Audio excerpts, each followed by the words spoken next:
আসসালামু আলাইকুম, কি অবস্থা সবার? সবাই কেমন আছেন? আজকে যাচ্ছি বড় ননাসের বাসায় দাওয়াত খেতে। তো পুরো ব্লগ জুড়ে থাকছে আমরা দাওয়াতে গিয়ে কি কি খেলাম আর কেমন মজা করলাম। বাসার সবাই চলে গিয়েছে, তো আমি আমার ভাবির সাথে একটু ভিডিও নিয়ে নিলাম। এখন এই ভাবির মেয়ে ওয়াজিহা অনেক কানাকাটি করছে, সেও নাকি ভিডিও করবে, তো ওর সাথেও একটু হালকা পাতলা ভিডিও নিয়েই আমরা বড় আপার বাসায় পৌঁছে গেলাম। আপার বাসার ভেতরটা যেমন সুন্দর, বাইরের এন্ট্রান্সটাও কিন্তু অনেক সুন্দর। বাহিরে ভিডিও করতে না করতেই ভেতরে ঢুকে দেখলাম ছেলেরা অলরেডি খেতে বসে গেছে। এর পাশাপাশি বড় আপা ভাতের ব্যবস্থাও করেছিলেন, বেসিক্যালি আমার আব্বুর জন্য, কারণ আমার আব্বু পোলাও খাবে না, তো আগে থেকেই বলে দেওয়া হয়েছিল। বড় আপা তাই একটু ভাত রান্না করেছেন আর তার সাথে মাছের আয়োজন করেছেন। তো আমার আম্মু চলে এসেছিল, তো আম্মুর সাথে বসে কিছুক্ষণ ছবি তুলে নিলাম। আম্মু তো খুব ভালোভাবেই জানে আমি ব্লগ করার জন্য ভিডিওটা নিচ্ছি, তো আম্মু বললো আমার ফেসটা অবশ্যই ব্লার করে দিবা আপলোড দেওয়ার আগে। তো যেই কথা সেই কাজ, আম্মুর ফেসটা এই জন্য আমি ব্লার করে দিলাম। যাই হোক, ছবি তোলা শেষ করে আমি ড্রয়িং রুমে এসে বসেছিলাম। বড় আপা ড্রয়িং রুমের ওয়ালটা এত সুন্দর করে ডেকোরেট করেছে কি আর বলবো। ওনার বাসার প্রত্যেকটা শোপিস ওনার নিজের পছন্দের কিনা এবং একদম ইউনিক বলতে পারেন। মনে হচ্ছে প্রত্যেকটা শোপিস পারফেক্ট জায়গায় রাখা হয়েছে,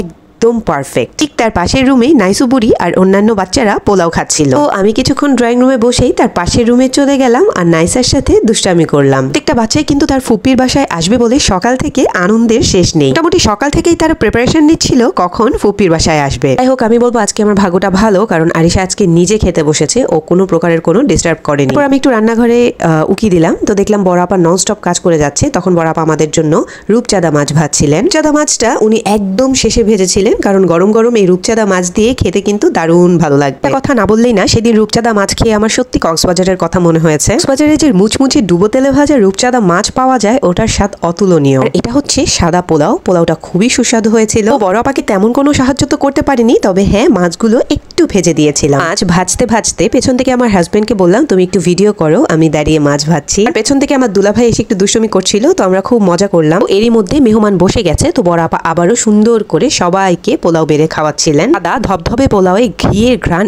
একদম মমো করছিল। চলুন এই পাশে গরুর মাংসের রংটা দেখে আসি। গরুর মাংসের রংটা দেখেই তো আমার মনে হয়েছে অনেক সুস্বাদু হয়েছে। গরুর মাংস কিন্তু রান্না করা শেষ, শুধু চুলায় রেখে একটু গরম করে নেওয়া হচ্ছিল। চুলায় গরম করার পরপরই বড় আপা সার্ভ করে দিচ্ছিল, কেননা সবাই যেন গরম মাংসটা খেতে পারে। চলুন এরই মধ্যে আপনাদের সাথে বড় আপার বাসার একটি কর্নার শেয়ার করি। এটা উনি এতটা সুন্দর করে ডেকোরেট করেছে কি বলবো। যতবারই যাই ওনার বাসায়, এখানে কিন্তু আমি ভিডিও করতে ভুলি না আর ছবিও তোলা মিস করি না। আর কি বাচ্চাগুলোকেও ধরে ধরে এখানে ছবি তুলিয়ে নিচ্ছিলাম না, তারা বড় ফুপির বাসায় গেলে তাদের আর কোনো হুঁশ থাকে না, খেলাধুলায় এতটাই মগ্ন থাকে। তারপর কি ফাইনালি আমরা খেতে বসলাম। বসেই আমি ভাবছিলাম আসলে কোনটা থেকে স্টার্ট করব, কারণ অনেক আইটেম, কোনখান থেকে শুরু করবো আমি এটাই বুঝে উঠতে পারছিলাম না। বড় আপা কাবাব করেছিলেন, তো প্রথমে আমি কাবাব থেকে শুরু করলাম। কাবাবটাও খুবই সুস্বাদু হয়েছে, আর সাদা পোলাওয়ের সাথে কাবাব আমার খুব ফেভারিট। এইবার রোস্ট আমার তেমন বেশি খাওয়ার ইচ্ছে হয়নি, কেন জানি রোস্ট একদম খেতে ইচ্ছে করছিল না, কিন্তু বড় আপার রোস্ট বলে কথা, সবাই ইনসিস্ট করছিল রোস্টটা খাওয়ার জন্য। আর আমার বড় ননাসের হাতের রোস্টের যে ইয়াটা থাকে, ঝোলটা থাকে, সেটা অনেক গ্রেভি হয়, ওটা অনেক আঠালো হয়, সেটা খেতে খুবই সুস্বাদু হয়। ফাইনালি আমিও রোস্টের লেগ পিসটা নিলাম। ও আর কি খাওয়া দাওয়া শেষ করে কিছুক্ষণ রেস্ট নিয়ে আমরা সোজা ছাদে উঠে গেলাম। ছাদে উঠে আমরা সবাই মিলে ছবি তুললাম, ভিডিও করলাম। ছাদে